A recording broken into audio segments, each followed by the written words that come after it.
Hey there, and welcome back to the Deep Dive. Today, we're navigating a topic that touches so many lives, yet can often feel incredibly complex and overwhelming: understanding elder care. Whether you're actively supporting a loved one, planning for the future, or simply curious, this deep dive is designed for you. We've pulled together a rich collection of sources covering everything from the clinical realities of dementia to the practicalities of healthcare coverage and the critical issue of elder abuse. Yes, that's right. Our goal today is really to cut through the noise, extracting the most important insights from all this detailed material. We want to arm you with a clear understanding of what to look for, how key systems work, and where to find genuine support, helping you feel truly well-informed without getting bogged down in medical jargon. Absolutely. Think of this as your essential guide. We'll start by clarifying some fundamental definitions around dementia, then explore its common types and crucial diagnostic tools. From there, we'll shift gears to the practical real-world challenges: navigating healthcare coverage, understanding home care services, recognizing the signs of elder abuse, and perhaps most importantly, finding ways to support caregivers. So as we begin, where do we typically see the most misconceptions around these topics? A great starting point is defining dementia itself.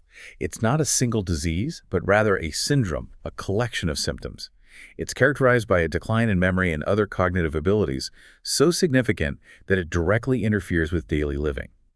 That loss of functional ability is truly central to the diagnosis. So it's more than just an occasional lapse, like misplacing your car keys sometimes? Precisely. While memory impairment is almost always present, it's often coupled with difficulties in language, motor skills, spatial awareness, or executive functioning, things like planning and problem solving. The critical differentiator, as the sources really emphasize, is that impairment in daily activities. Many individuals might notice subtle cognitive changes as they age, but if those changes don't prevent them from functioning well in their daily lives, they typically don't meet the criteria for a dementia diagnosis. Okay, and building on that point, a crucial takeaway from the sources, and one that might surprise a lot of people, is how rare truly reversible causes of dementia actually are.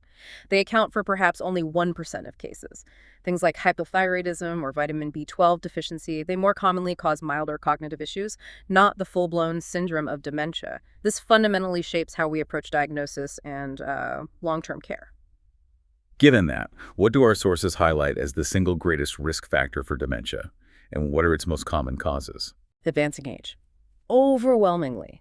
At age 60, only about 1% of the population has dementia, but that percentage roughly doubles every 5 years. So by age 85, nearly 1 in 3 individuals will be living with dementia. It's quite staggering. And the average life expectancy after diagnosis, it can range from about 3 to 9 years, depending on the type and individual factors, of course. And in the U.S., Alzheimer's disease is by far the most common cause, accounting for about 2/3 of cases.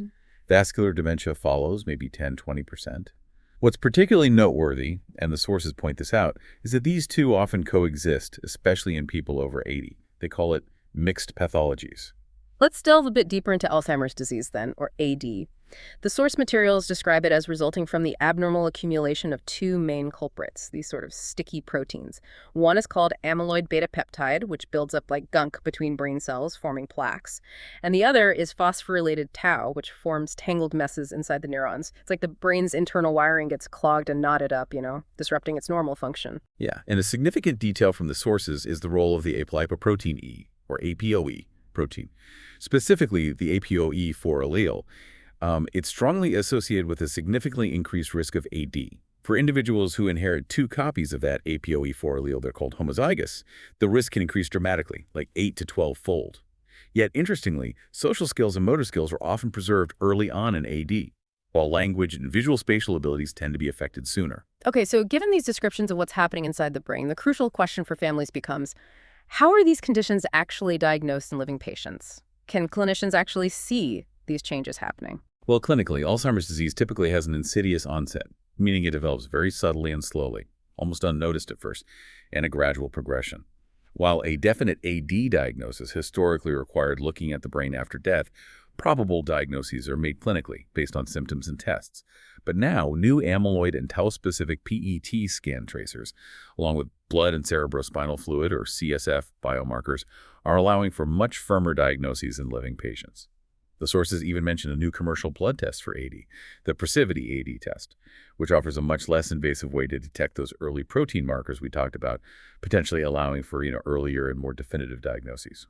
And what about vascular dementia, the second most common type? How does its progression differ from AD? Right, this type often has a more stepwise progression, sometimes even sudden worsening of cognitive decline. It's typically linked to ischemic events, essentially mini strokes or reduced blood flow in the brain. Patients often have a history of common vascular risk factors like tobacco use, high blood pressure, high cholesterol. A consistent physical finding can sometimes be a somewhat stiff or expressionless face, often described as Parkinsonian appearing or facial masking. You also mentioned other types of dementia earlier. What makes them distinct? Yes, two increasingly recognized causes are dementia with Lewy bodies, or DLB, and frontotemporal dementia, FTD. DLB often presents with cognitive changes and Parkinsonian features like stiffness or balance issues, either appearing at the same time or within about a year. Unlike Parkinson's disease itself, tremor is often absent in DLB. Visual hallucinations are also quite characteristic, as are noticeable fluctuations in alertness or consciousness, kind of like drifting in and out. And frontotemporal dementia, FTD, that's the one that often starts with really significant personality changes, isn't it? Before the memory problems become obvious. That's a key distinction, yes. FTD typically peaks in the 50s and 60s, which is generally earlier than Alzheimer's, and it often has a strong family history component. The most striking early finding is indeed what looks like an early onset personality disorder, marked by things like emotional blunting, a lack of interest or motivation that's apathy, and behavioral disinhibition, like saying inappropriate things or losing social filters. And this often happens before obvious memory issues emerge. Difficulties with planning and problem solving, what we call executive dysfunction, are also an early sign and frequently lead to problems at work, even job loss. This raises a really important point. What about those cases where someone has memory complaints, but it's not actually dementia? That's a vital question, particularly for younger adults, say under 65, who might be worrying about their memory. Many studies indicate that patients with true dementia often lose insight into their memory problems. They don't necessarily complain about them because they don't recognize the deficit. In contrast, younger patients who do complain about memory problems are statistically more likely to have other conditions, like depression or anxiety, affecting their cognition. So a surprising insight from the sources is this. If you find yourself deeply worried about your memory, that's often, paradoxically, a sign you might not have dementia, but rather something more treatable like depression, which can definitely impact concentration and recall. Okay, so having explored the clinical landscape, the next logical step for many families is navigating the actual care system. Let's tackle what our sources reveal about healthcare coverage, which, let's face it, often feels like a maze. They give us a great overview of Medicare and Medicaid. Medicare, for instance, that's the federal health insurance, primarily for those 65 and older, or individuals with certain permanent disabilities, end-stage renal disease, or ALS. You generally need to have paid payroll taxes for at least 10 years to qualify for premium-free Part A. Right. And what's absolutely crucial to grasp here is that Medicare covers specific skilled services, things like nursing care, physical therapy, speech therapy. But it generally does not cover long-term custodial care. That's the day-to-day help with things like bathing, dressing, eating. That's often where Medicaid comes in. Medicaid is a joint federal and state social welfare program for individuals with low income and assets. And it can cover things like out-of-pocket Medicare expenses, medications, and crucially, long-term care services, including care in skilled nursing facilities. So if you're elderly or disabled and also meet certain low-income criteria, you might be what they call a dual eligible, meaning you qualify for both programs, which can be incredibly helpful in covering a wider range of needs, right? Exactly. And this distinction between Medicare and Medicaid also significantly impacts what services are covered at home. Medicare has specific criteria for being considered homebound. It means leaving home takes considerable and taxing effort. But it's important to know you can still leave home for medical appointments, or even short, infrequent non-medical trips, like getting a haircut or going to a religious service, and potentially still meet that homebound definition. Okay, so given that homebound status, what is covered by Medicare for home care services? Skilled nursing care, physical therapy, and speech-language therapy are covered, provided there's a documented skilled need that's intermittent, not constant. This includes services like wound care, teaching someone about managing their diabetes, or helping manage chronic conditions like congestive heart failure or COPD. Medicare also covers durable medical equipment, DME, like walkers and wheelchairs, and necessary disposable supplies, but only while those skilled services are actively being provided. And then the flip side, what's generally not covered by Medicare for home care, even if it seems absolutely essential for someone staying at home. Yeah, this is where people often get caught out. Uh, Medicare generally does not cover home modifications like wheelchair ramps or grab bars. It also doesn't typically cover non-emergent transportation to outpatient visits, personal emergency response systems, those help, I've fallen buttons, or a home health aid for personal care, unless there's a concurrent need for skilled nursing or therapy. Understanding these distinctions upfront is just vital for planning care effectively. Now, we need to turn to a section that's incredibly important, though it covers some, frankly, difficult realities: elder abuse and neglect. The sources highlight that identifying it can be challenging, but it's a significant problem. Estimates of incidents range anywhere from 2% to 10%, and reports from decades past, like the mention of over 450,000 cases in domestic settings back in 1996, show this has been a persistent, serious concern for a long time. Indeed, and alarmingly, most perpetrators, the sources suggest around 90% are actually family members. Abuse broadly falls into three categories: domestic abuse in the home, institutional abuse in facilities, and self-neglect. Domestic abuse itself covers a range: physical, sexual, emotional, or psychological abuse like social isolation or infantilizing an elder. Also general neglect, failing to provide basic needs like food, hygiene or medication, and financial exploitation, which is the misuse of an elder's money or assets. Oh, so what are some of the critical red flags, the signs that we should really be watching out for if we're interacting with older adults and their caregivers? Well, look for things like delays in seeking medical attention for injuries, or significant differences in the stories provided by the patient and the caregiver about how an injury happened. Implausible explanations for injuries are a big one. Also, frequent emergency room visits for chronic conditions that really should be stable with proper management, or a functionally impaired patient consistently arriving at the ER alone. On physical examination, signs like malnutrition, poor hygiene, pressure sores, or indications of over or under medication are definitely concerning. One point the sources strongly emphasize is that one of the biggest risk factors is simply a shared living situation, just because it creates more opportunity for conflict and stress.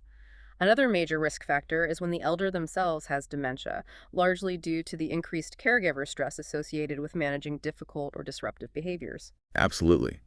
And social isolation of the elder is also a key risk factor because it can hide abusive behaviors from outside scrutiny.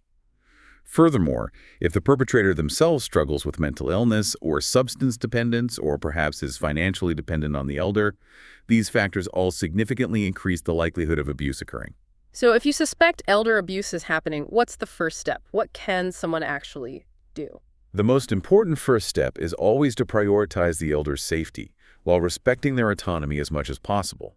If the elder has capacity and accepts intervention, you can work with them to develop a safety plan, maybe educate them on the tendency for abuse to escalate over time, and provide referrals to community support services.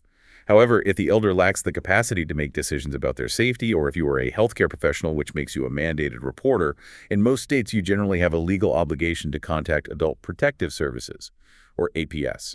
APS is the agency that investigates these reports and can arrange things like emergency shelter, medical care, and legal assistance when necessary. And finally, let's take a moment to acknowledge caregiver stress. Caring for an elderly loved one, especially one with dementia or significant health issues, can be incredibly demanding, both physically and emotionally. Absolutely. The sources really underscore that assessing caregiver stress is a crucial part of providing comprehensive care for the elder. Key questions to consider, maybe ask the caregiver, are things like, are you getting enough rest? Are you neglecting your own health needs? Do you feel a need for constant surveillance? Are you experiencing negative feelings towards the person you're caring for? Are there financial constraints? Is there a lack of clear communication or shared responsibility among family members? Identifying this stress and providing support, connecting caregivers to vital resources like the Alzheimer's Association or local support groups is truly essential. It benefits both the caregiver and the person they're caring for. Wow, what a truly insightful deep dive today. We've covered so much ground. We've journeyed from understanding the specific biological hallmarks of Alzheimer's, like those plaques and tangles, and the distinct features of other dementias like Lewy body and frontotemporal, all the way to the practicalities, the crucial differences between Medicare and Medicaid, and what services are actually covered for home care. And we've shone a light on those incredibly important and, yes, often difficult topics of elder abuse, self-neglect, and caregiver stress. Understanding the signs, The risk factors and the pathways to intervention, like adult protective services, is not just informative, it's essential knowledge for all of us in our communities. So what does this all mean for you listening right now? It means you now have, hopefully, a far more robust framework for understanding the complexities of aging, cognitive decline, and the systems designed to support our elders. It's about being informed, yes, but also about being prepared and empowered to navigate these challenges. And as we close, perhaps consider this question. If we know that completely reversible causes of dementia are quite rare, what proactive steps might you be able to take today? Steps to potentially reduce your own risk down the line, or to better support those around you as they age. Our sources frequently highlight the known benefits of things like ongoing intellectual stimulation, regular physical activity, managing vascular risk factors, and a healthy diet in promoting brain health throughout life. How might you integrate these insights more fully into your own life, or perhaps encourage them in your community? That's a powerful thought to leave with. Thank you for joining us on this essential deep dive. We'll be back soon with more fascinating insights, custom tailored for you. Until then, keep learning and stay well informed.